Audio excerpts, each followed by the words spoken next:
Hey everyone, it's Anna. Thanks for visiting my channel. I thought I'd come on today and share how to do a little bit of masking using the images that go with the kitchen stamps, the scene stamps from Peddler's pack. So this particular card I made a little bit ago where I masked the bowls together and I masked the jam jar there behind the bowls. And then I also masked off the top of the stove here as well for the little things that I set on top of the cooktop. And I got some questions about how to do masking, so I thought I would come on and share just a few little tips for you. So I'm going to do something similar here where I mask a couple of bowls and a jar of jam and show you how to get the depth there. Also here I've used a little bit of masking to get the cup and the pie sitting on top of the stove as well. This is really easy to do, and so I'll share some little tips with you. So basically what you're going to do, you're going to want to have a few things with you. Of course, you're going to want to have your stamps and your ink, and you can even stamp the images out on separate paper and cut them out and adhere them to your card, but that's not necessarily masking. So I'll go ahead and show you how to use some Post-it notes.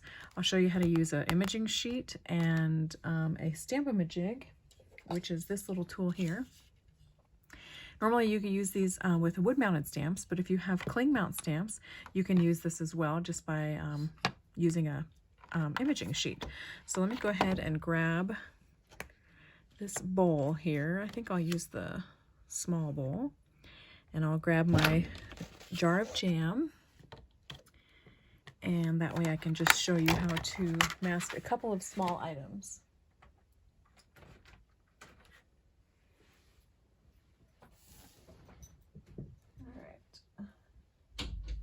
Shut my door there so we don't get any noise interruptions. All right, so what I'm going to do is I'm going to first mount my stamp onto a cling mount block, and then I need to know where this image is mounted onto my block. So what I'm going to do is using my imaging sheet, I'm going to stamp the image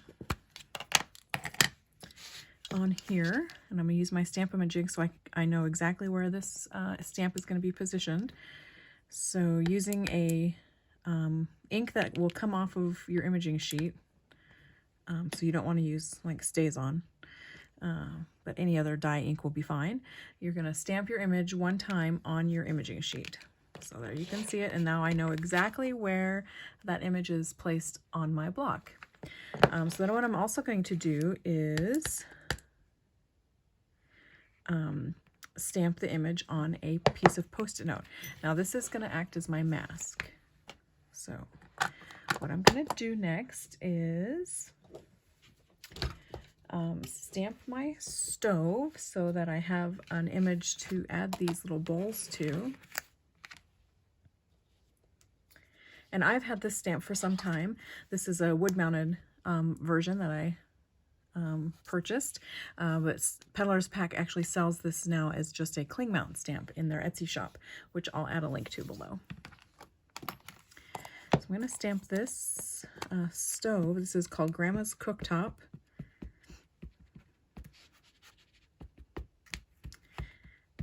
I'm going to stamp it on my paper here. And just so that I know I get a really good impression, I can also use my Stamp-A-Majig with this stamp as well. So I'm going to position it there on the paper so I know it's going to be stamping in the right spot. And then I'm going to place the stamp in the corner of that Stamp-A-Majig and stamp it down.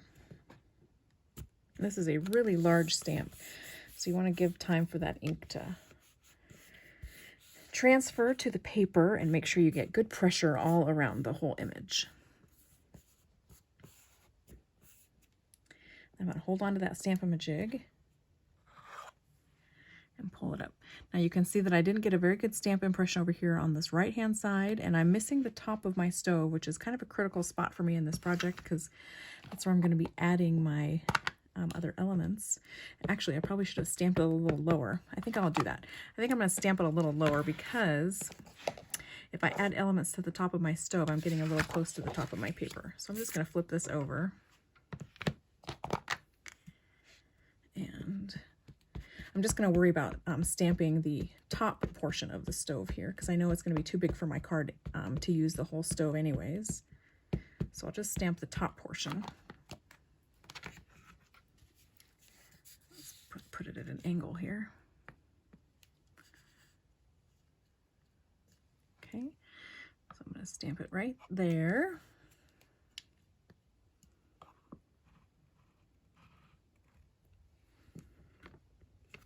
I have arthritis in my thumb and it's really bothering me today. It's kind of hard to hang on to this this wide of a stamp block. I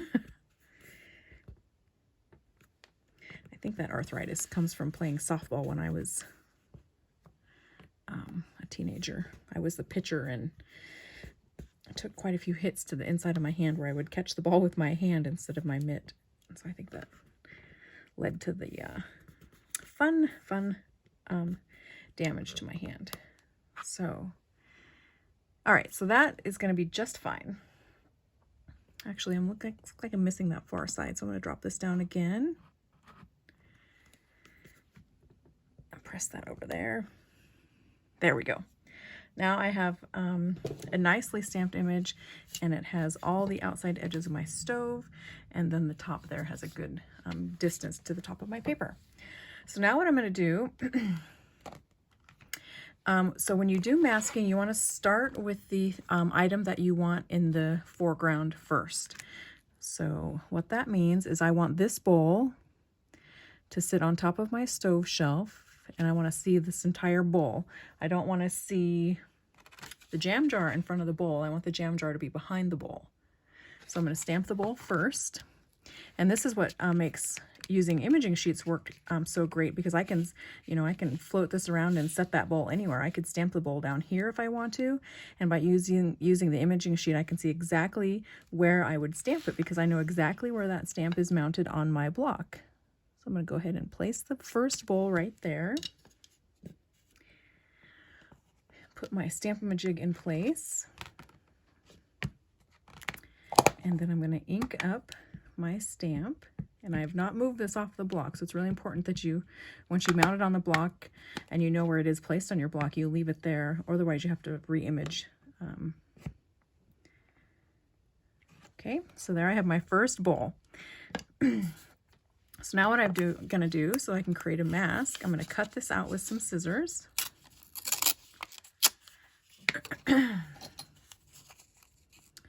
And I really only have to worry about cutting precisely where any image would overlap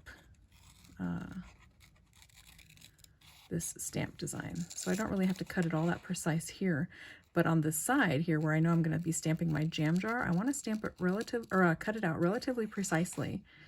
And that will allow me the best results when stamping other images. And same with the top of the bowl. I know I'm going to be stamping an image over the top of that bowl, so I want to cut it out fairly precise in that area as well.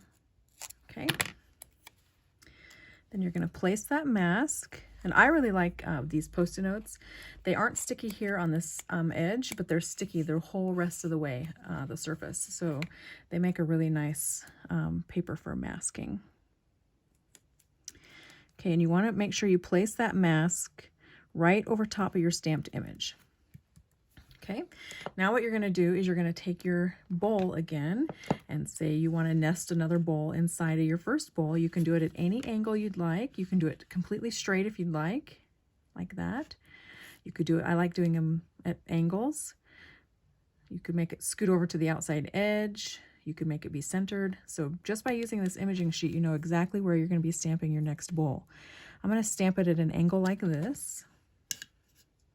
I'm going to place my Stamp-A-Majig in place and remove my imaging sheet. And I'm going to ink up my bowl again.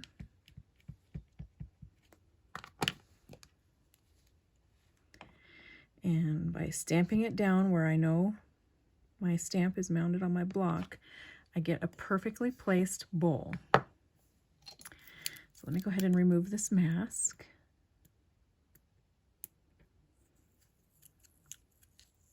And now what I can do, if I want to stamp another bowl, I just place the mask over the next stamped image.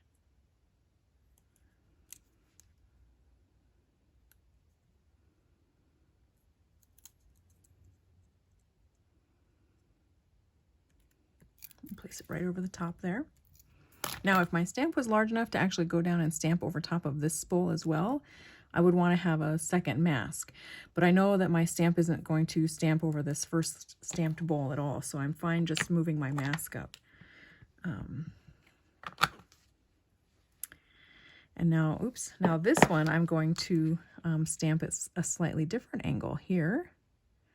So I've got kind of a cattywampus stack of bowls here.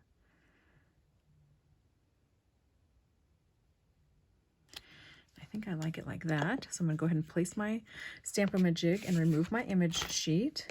And because I still haven't removed the stamp here, I know exactly where it's mounted on the block. So I can stamp it right down. Oops. I think I moved it.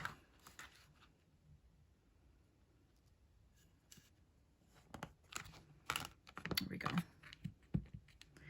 Freshen up my ink there a little bit. Stamp it right down over the top of that mask. And now I can remove this mask as well. There we go. We have a nice stack of bowls. All right, so now I want to add the jam jar here as well. So what I need to do is actually mask off the first two bowls. So, because if you take a look at my image here, my jam jar is a little bit taller than just one bowl. I could probably get away with masking just one, but I'll go ahead and mask that one just for good measure. All right, it doesn't even have to be the whole stamp here. All right, so I've just added a little piece of that bowl there. So I'm going to cut that out really precisely because this is where my stamp is going to overlap.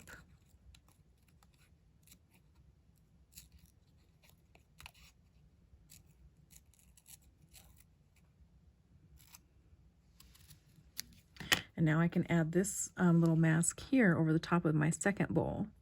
It's not necessary for me to mask off the top bowl because the jam jar is not that tall. But all right, so there we go. Now we have two bowls masked off. Now what I need to do is I need to position my jam jar on my block and figure out where it is mounted on the block. So I'm going to remove my bowl because I'm done with my bowl. I'm going to add my jam. And then I'm going to remove the bowl from my imaging sheet because now that I've removed it from my stamp block, it's no longer in that same spot. I don't want to confuse myself. And then I'm going to ink up my jam.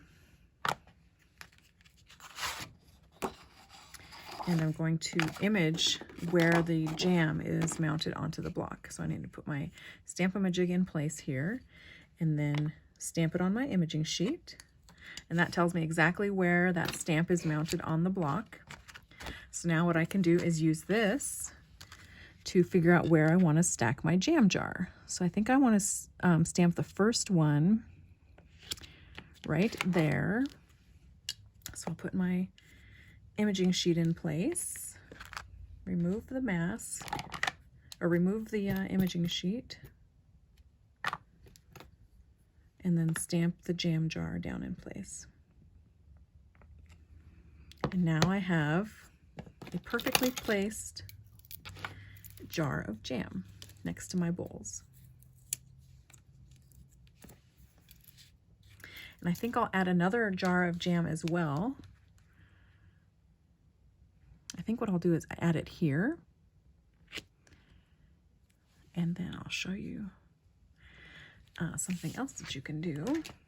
So I need to ink up my stamp and stamp it down.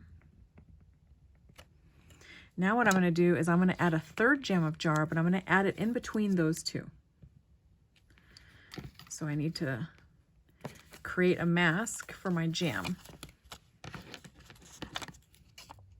So I've stamped it on this Post-it note again, and I'm going to cut this out really precisely. And actually I need to create two.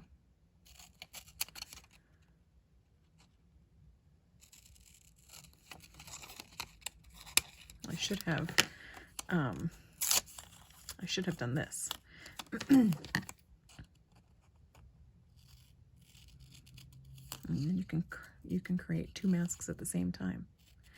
Isn't that clever?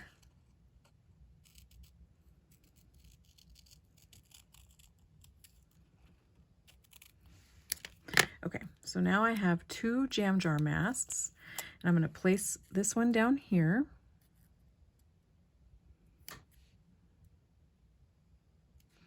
Making sure that I've covered all my lines.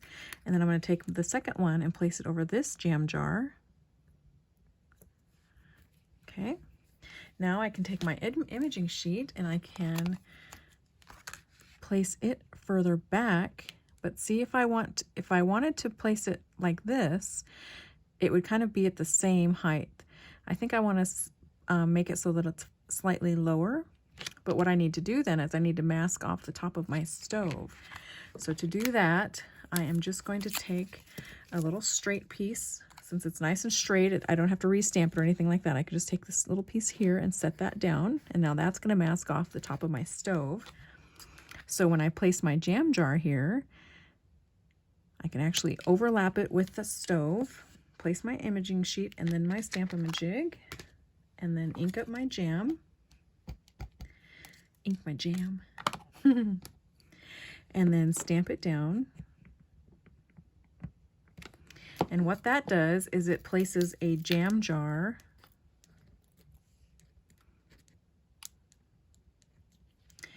behind the first 2 jam jars that I stamped.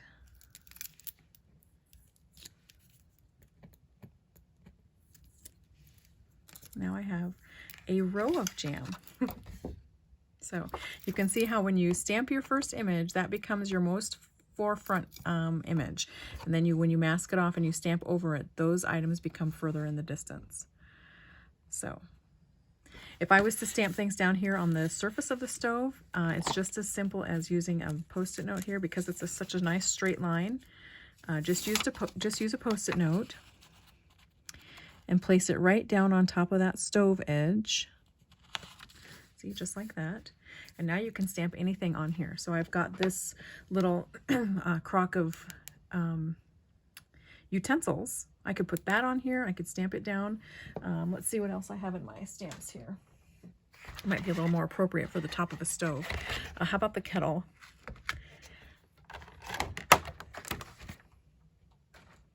So I can stamp my little soup kettle here. So I'm going to remove my jam because I'm done with the jam.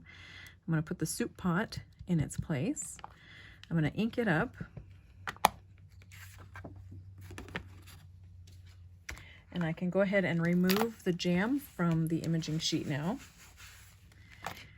So now what I need to do is figure out where my soup pot is mounted.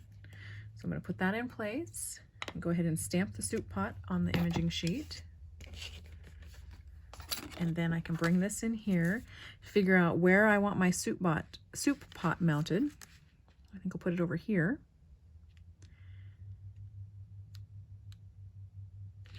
And see, by overlapping it just a little bit with that Post-it note, it's going to make it look like it's sitting further back on the stove than right up at the edge. So I'll go ahead and remove my imaging sheet and ink up my soup pot again and stamp it down. And then you can remove your mask and you have a perfectly placed soup pot on your stove. So really, really fun. So you could also cut your stovetop doors down and you could stamp images and place them behind. You could open your oven door so that when it folds down and you have a stamped image mounted behind, that would be really cute. You could open these 2 doors as well. Super, super fun. So I hope that's helpful for you. The trick is knowing where your stamps are mounted on the blocks, whether it's a clear block or a wood block, and then creating a mask. And then remembering that the first image you stamp is going to be your most forefront image, and anything you stamp after that is going to be slightly behind or farther in the distance. So you can see the perspective there. So I hope that's helpful. I will put a link to the Peddler Packs website. They sell on Etsy, so I'll put a link down to their storefront below, and where you can find these really fun images. So thanks for watching. Let me know if you have any questions. Have a great rest of your day. Bye.